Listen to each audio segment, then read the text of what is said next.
Jenica Rogers drove down the quiet suburban street with her grandmother Connie beside her.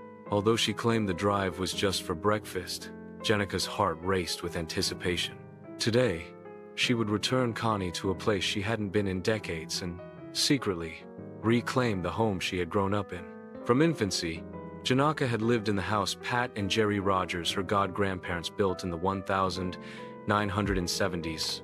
Though not her biological grandparents, Pat and Jerry raised her as their own, forging a deep bond. The house was more than a structure. Wallpaper covered in family photos, the wooden shed in the backyard where her first toy car still sat, Christmas dinners by the fireplace, it held generations of memories. When Jerry passed away in 2022, and Connie, her grandmother, followed in 2016 earlier, the house was lost in probate court. The family was shattered by that loss. Jenica describes it plainly. "We were all heartbroken. Months ago, craving that lost connection, Jenica spotted the Rogers family home, listed for sale. Despite her fear that it might slip away again, she called the real estate agent immediately. When she saw her childhood toy car still resting in the shed with dust but untouched, she broke down. In that moment, something shifted. The agent, moved by her story, quietly agreed, "It's yours." Jenica didn't make the news public, she told her mother, her father, and just a few trusted relatives. But for her grandmother Connie, the reveal would be the last and most emotional. On the drive back, Jenica again told Connie they were going for breakfast.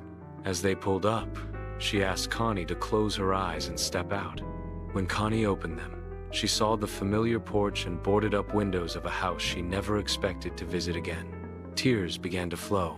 She was speechless, Jenica recalled. Then tears just started flowing. It wasn't just nostalgia. It was healing, redemption, and love returning to its rightful place. Inside, old features remained.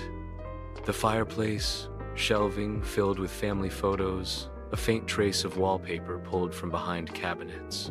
Every detail mirrored the whispers of the past. "I feel home. That's the best way I can describe it," Jenica said softly.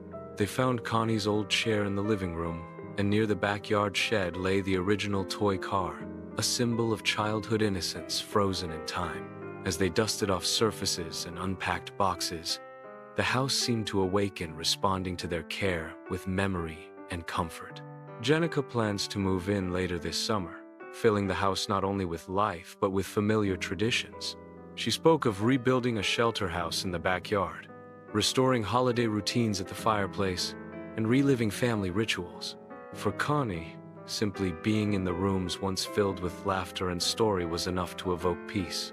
"The memories inside the house are countless," Jenica said, remembering birthday parties, holiday dinners, everyday games, and cozy evenings watching Law Order SVU together.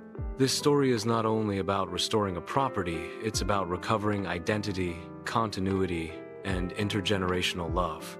Every brick and personal item carried the emotional weight of legacy. When Jenica found Pat and Jerry's house again, she reclaimed a part of her soul. When social media responded, Jenica said she received messages from people inspired by her persistence, and she encouraged others. "Don't give up.